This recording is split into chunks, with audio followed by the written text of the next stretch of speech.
Hi, this is Wesley Lawton, and I'm the grief counselor at Hospice of Michigan in Macomb County and the facilitator of the Men Overcoming Loss Grief Support Group, specifically the one for loss of a partner or spouse. The group meets on the third Tuesday of the month from 6 o'clock to 7:30 p.m. And it meets in person at our office in Clinton Township as well as virtually over Zoom.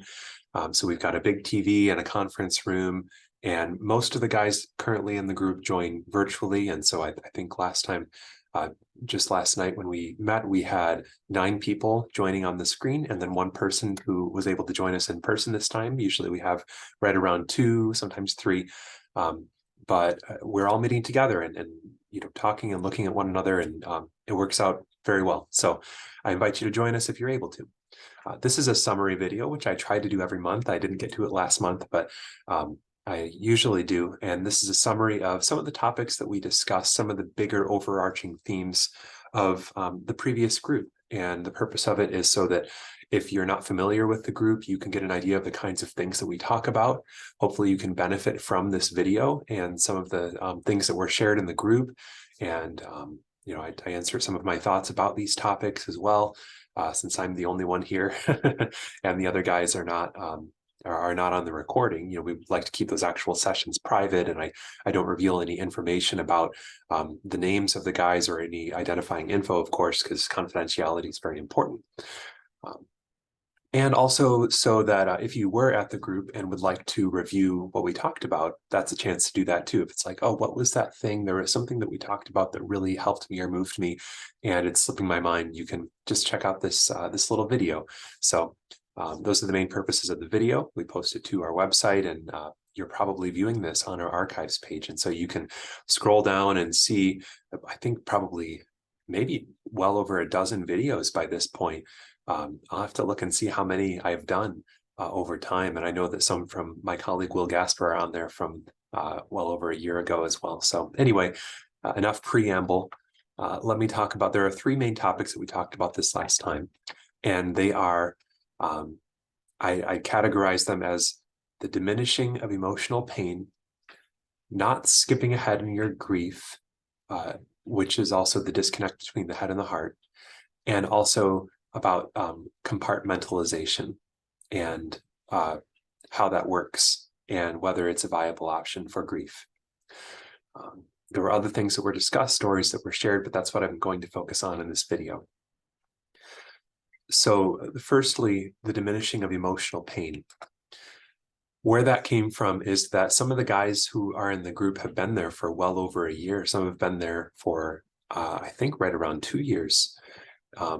Which is somewhat unusual for a support group, but not that unusual. I would say maybe about half the ones that I have been involved in or come across have guys there who have been, or people in the groups who have been around for a year and a half or more, but quite a few do not. And some of the guys who've been on this journey for a while, for over a year, they shared about how their emotional pain, the difficulty of their grief has not lessened. And there were some guys in the group whose losses were more recent, a couple months, and in one case just a few weeks ago, very, very fresh. And they were discouraged to hear that naturally.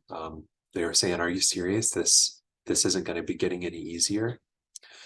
And so we had to clarify about that. And a lot of it has to do with just how you frame your grief journey in your mind, how you frame your progress, your healing, whatever words you want to use. Specifically, when they were talking about how the pain doesn't go away, I think that they were talking about something very true, certainly true for them, and I think true for most or all people who are grieving. It's that things do get easier over time if you're doing the grief work. The grief work being analyzing what you're thinking and feeling about your loss in response to your loss, expressing those feelings, talking about those thoughts, those struggles, actually facing it and working through it. You can participate in rituals to do that. Another thing about rituals, and rituals just being activities that you do to work through your grief, at least in this context. Another thing that they can do is to help facilitate a healthy connection ongoing with the person who died. Just because they're gone does not mean that you cannot stay connected to them. You cannot have them continue to be an important part of your life. And getting support, I would say these are a lot of the main ways that you do the grief work. So if you're doing the grief work over time, it takes both of those ingredients. It's not just time and it's not just hard work. You really need both. You can expect with a lot of confidence that things are going to get easier and that your grief load is going to get lighter. Sometimes it's so gradual that you don't even notice it. And so you might be 6 months, 9 months, over a year down the road and feel like this is still so hard. What's wrong with me? But I'm willing to bet that if you've been doing these kinds of things over time, if you look back 6 months ago, if you look back to a month after your loss, I'm pretty confident that things have gotten better for you, easier for you, at least in a lot of ways. Maybe you have some new challenges that have come up, challenges that you couldn't even be open to before because you were just drowning in your grief. And so it's probably hard in a lot of ways. I'm sure it is if you're watching this video. And it might be harder in a couple of ways than it used to be. But overall, you've probably worked through a lot of things. Some of the things that were bothering you then are probably not bothering you so much now. And I say that as somebody with some experience and some learning in this, some formal education, but even more so learning from a lot of bereaved people who I've gotten to walk alongside over these years so far. So, so it does get easier, but that does not necessarily mean that the pain goes away. It does not necessarily mean that you miss your spouse or your partner any less than you did right from the beginning, or even before the death. You may have been missing them, just depending on the situation. So what does that mean? It means that things get easier for a different reason. It's not that the pain goes away, but that you become familiar with the pain. It becomes less overwhelming, less scary, less burdensome, or perhaps it becomes less burdensome because you learn to carry it more effectively. You adapt to your loss. Your grief doesn't go away, but you find ways to manage it more effectively, to live with it more effectively in a way that leads to a life that has more peace, more moments of happiness or joy, more connectedness with your loved one who died and with those in your community, with your support people.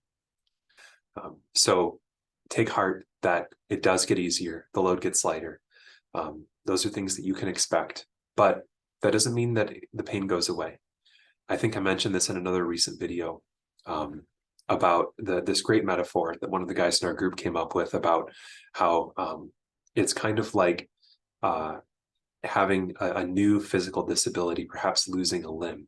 And let me preface this by saying that I am quite able-bodied, and so I don't claim to know what that's like. I'm going based off of my imagination as well as a little bit of exposure from people who I've known.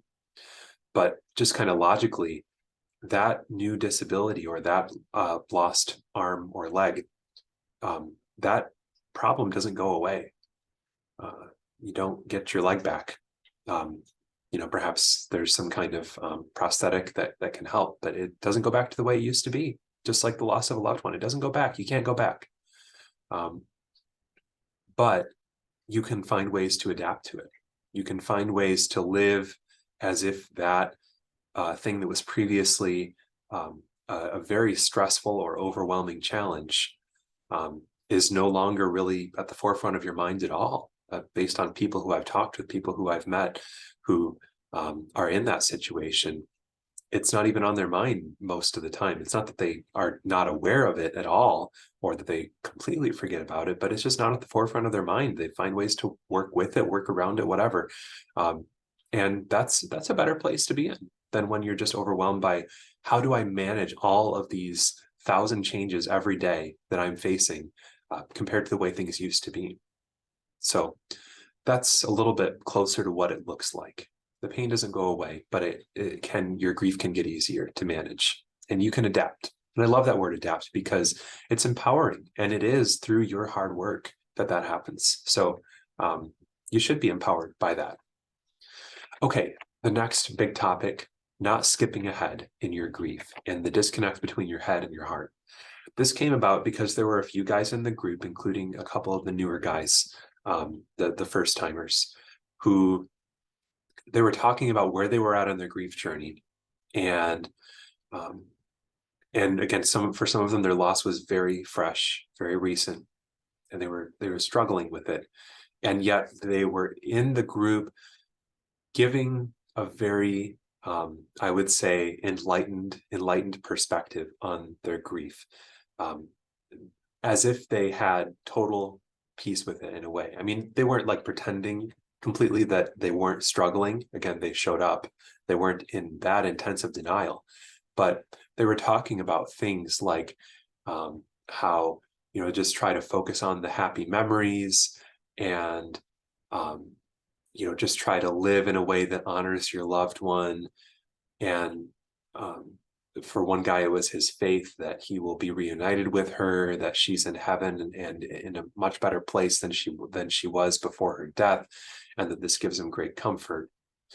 And the things that I'm saying, these are wonderful insights. These are very true and good things. And it's the kind of place that I hope people find their way to. That's a place of peace. That's a place of healing. It's a place of being able to move forward with your life in a healthy way. So I'm not saying that those are bad perspectives to have. The key was that their losses were just a matter of weeks previously, maybe 2 or 3 months at the most in these situations. Or I think in one case, it was a guy who's been with our group for longer. His loss was a little bit longer ago, but I knew that he was still struggling in a big way. And so the reason that I pointed this out was that you can have the most enlightened perspectives in your mind. You can come to these conclusions that are very much correct and put things in order, and yet still be way deep down in the valley of grief and be struggling immensely with your grief, feeling very lost, feeling very overwhelmed, feeling a lot of emotional pain. Those two things don't line up. For so many things in life, if you can just think about it in a healthy and effective way, then you don't struggle with it so much. You kind of put it in its proper place and you're able to just like work through it. That's the case with a lot of things in life, a lot of things in mental health and counseling and therapy kind of work. I mean, there's more to it than that, but that's usually a really big piece. But grief is not like that. Not to say that it doesn't help at all to think these things, but there's a lot of people like these smart guys in the group, and I don't say that in a jabbing or sarcastic way, smart guys, but they're intelligent guys, have a lot of wisdom, probably have a lot of people around them giving them helpful messages, which is very, very fortunate. I'm very happy about that for them. But you still have to do the work. And this is one thing that I talked about at the end of the group when I was promoting a seminar that I think I'll promote right now on March 2nd. That's a Thursday from 11 to noon. I'm going to be giving a presentation on loss of a spouse. It's open to men, women, whomever. It's based on the work of Ron Grease, who has been a volunteer with Hospice of Michigan and Arbor Hospice for 25 years, over 25 years, in his model and his writings and his story. And it's been very helpful to people in the past, and I'm really excited to be presenting it in this context. It's an education group, so there won't be as much sharing and support going on, but a lot of listening and learning. And I talked about how, I am obviously very excited for this group, and I'm glad that I'm able to offer it.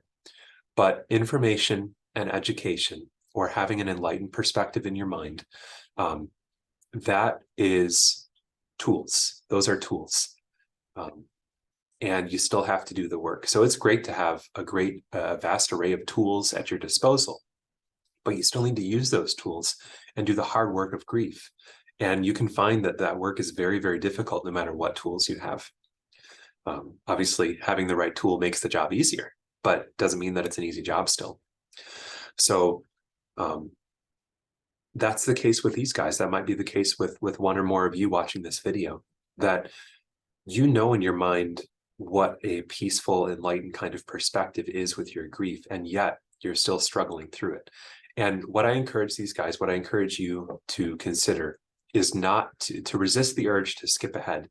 You can know this in your mind and say, okay, if I can just continually remind myself of this, if I can just sort of live with this awareness, then I don't have to struggle with grief. And that is not the case. So I'm urging you to resist that temptation and to understand that, okay, I know in my head that this is correct, and I might actually really feel this and believe it in my bones eventually.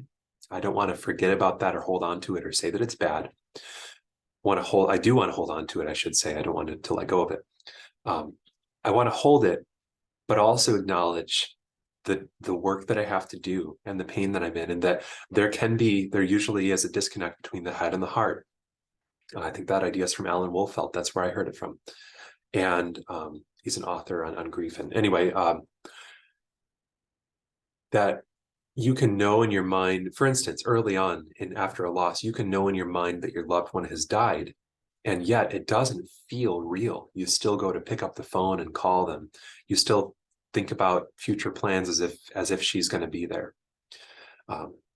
And what is the deal with that? I mean, you know in your mind that she's died. You're not like pretending that she's still alive. But it takes longer for your heart to catch up, for it to feel real, for it to feel normal. Certainly, it's your reality has flipped upside down, and it is completely different than the way that it used to be. And it takes time and hard work to adjust to that. And you're always going to be loving and missing your loved one, even if you have, faith to move mountains that you're going to see her again and that she's at peace. Even if you know all the right answers, you're still going to be missing her. You're still going to cry. I hope you're still going to have difficulty sleeping probably for a while. You're still going to need a lot of support. You're going to have a hard time adjusting to going grocery shopping. We talked in the group very, very briefly, I'll say, about finding your identity. It's not you and her anymore. It's just you. And what does that look like? There's a lot of this hard work that you're going to need to do and that you're going to struggle through, no matter how effectively you think about it. And one of the guys talked about, I'll mention also briefly, that he talked about how he lost his parents and just learned a lot from that experience, and that a lot of that does carry over into this loss, even though he also was honest about the fact that this loss is very different in some ways. It's harder in most ways than the loss of his parents, as difficult as that was, not to take away from that. But that's an important point too, is that if you've been through grief, and if you've lost your spouse or partner, I hope in some ways that you lost them late enough in life that you've also already lost your parents. That's kind of, I think, that's kind of the way it should be. I guess that's the way that I feel, not to throw my judgment on you or to diminish or minimize the loss of a parent. That can be just as life-changing, but in some different ways. So sorry for going on a tangent there about the way that things should be. That's not the way it is for a lot of people. My point is that if you've gone through significant grief before, it is, and I'm really glad that he was doing this, it can be a really good idea to think back to what helped back then. What were some of the things that I learned through that journey that I can apply now, and maybe not have to do all of that work all over again as if this is my first major death that has taken place in my life. So that is one point, and it makes sense that he would have this helpful, healthy, enlightened perspective from those past times, and that can be really helpful for him now. But he still, of course, will have to do the work of this new loss, and it's a totally new grief and new journey. Okay, that's number 2. I feel like I'm really taking my time with this, and hopefully that's helpful for you. Number 3 of 3. Compartmentalization. There was a guy in the group who talked about how he discussed with a friend, a childhood friend who he had reconnected with, about their loss of their wives. His friend had lost his wife just right around the same time that this guy had, and it had been a little while. I mean, it wasn't super fresh. It hadn't been years and years either. They were in a similar place time-wise and in their stage of their life. But the guy in this group still cries very frequently and thinks about his wife who died a lot, and his grief is still a major, major factor in his life. and that's okay. He's doing the work. I know that he's getting the support, and he's really taking it on. So there's nothing wrong with him having a hard time a little bit over a year after his loss. But this other guy had a very, very different approach, where what he said was he took the death of his wife and all the feelings associated with that, and he put it in a room in his mind, closed the door and locked the door. And the guy in the group was so taken aback and befuddled by that, because it's just the opposite approach to what he has taken, and wondering, how can he do that? I can't even comprehend how one would go about doing that. Is this possible? Is this a viable option? And I said in the group, half jokingly, wouldn't it be nice if that's all that it took? And another guy in the group later pointed out, well, that's not really what we want to do, because this grief and this struggle and this adapting to the loss, this is a part of being human, and this is a part of having both high and low feelings and making meaning of our life. And I love that he said that. That is so true. And so I was half joking when I said that, but I bet that there are days and there are moments where it would be nice to just kind of zip right through it, take a shortcut, shut it off, shut it down, and forget about it.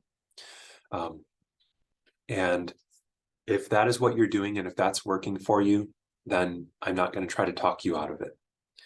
But I will say that from all of the things that I've learned from people who have lost loved ones and that I've seen move forward in beautiful, healthy ways, and everything that the people who know more about grief than I do and have made a whole life's career out of it and have studied more than I probably ever will be able to about grief, things that they say, is that that doesn't work.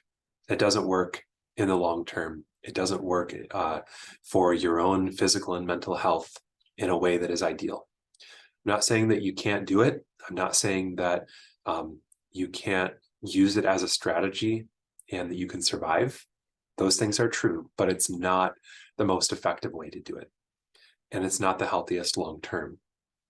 I've learned some things about trauma, things that you can go through in your childhood that have severe, incredible effects on your life for the rest of your life, even at a middle age and older age of your life, can determine your physical health outcomes as well as your mental health outcomes if they go undealt with, if they stay compartmentalized and locked away in a room in your mind.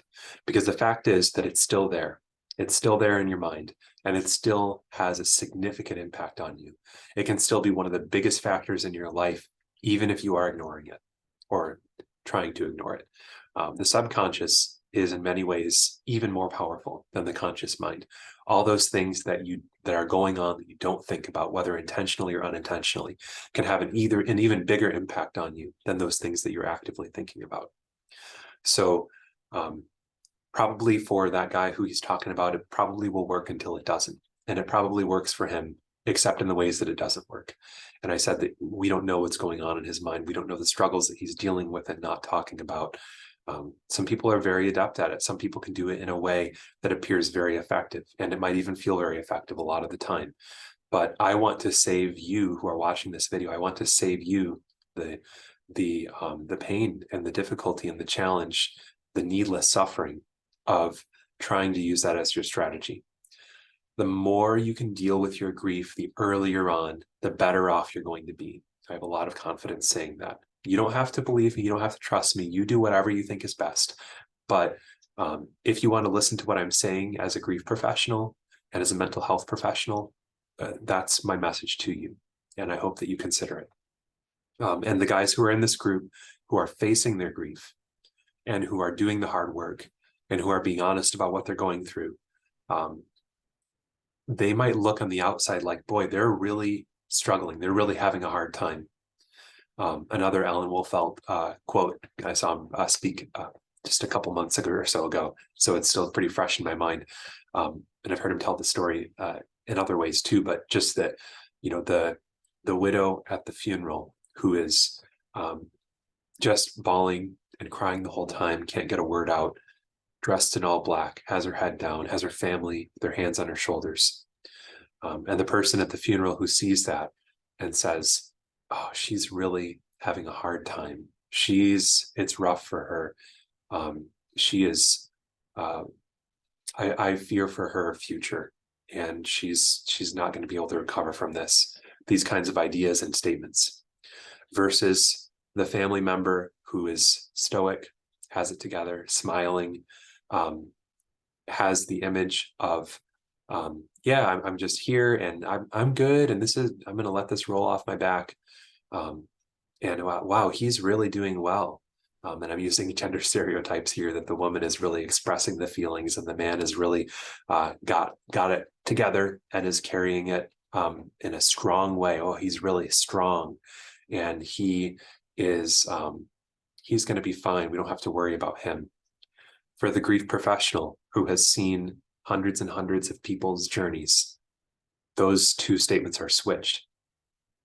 The woman the widow who is expressing her feelings and being real about where she's at, is in the long term probably going to be better off and have an easier time, be less overwhelmed by grief, have her grief affect her in less intense ways than somebody who, maybe less so because it's the spouse and it's of course, is a very special relationship. So she'll have challenges that nobody else will have, but versus somebody who cared for this person who died just about as deeply and just about as meaningfully, that there's just a really important person in his life, and who is not working through those things, who is not expressing his feelings, who is not falling apart in the ways that he needs to. So the guys in this group might look on the outside like these guys have it the hardest. They are struggling the most. They are the ones who are asking for help because they need the help, and these other people apparently don't need the help. Not necessarily the case. It shows strength and it shows courage that they are taking this step of receiving support and getting help in the ways that they need it, and being honest with themselves and with the other guys in the group about their struggle. And even though that might hurt more in the short term because they are allowing these things and facing it, in the long term, they are going to be better off. Again, I say that with a high degree of confidence. And I'm tearing up a little bit because I'm proud of them for doing it.